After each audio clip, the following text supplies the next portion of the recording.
يقول الإمام الشافعي رحمه الله تعالى: سمعت بعض أصحابنا ممن أثق به تزوجت لأصون ديني فذهب ديني ودين أمي ودين جيراني.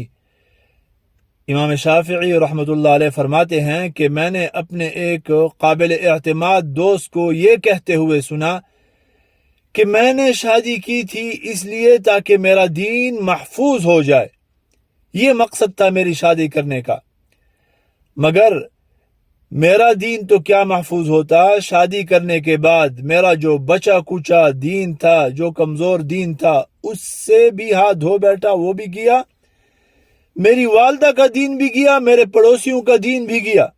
کیوں؟ اس لیے کہ جس عورت سے شادی ہوئی وہ ایسی بد اخلاق تھی، ایسی بد زبان تھی اور ایسی زبان دراز تھی کہ ہر وقت جھگڑا، مجھ سے جھگڑا، میری والدہ سے جھگڑا، پڑوسیوں سے جھگڑا۔ تو جھگڑا تو آپ کو پتہ ہے کہ دین کو مونڈنے والی چیز ہے۔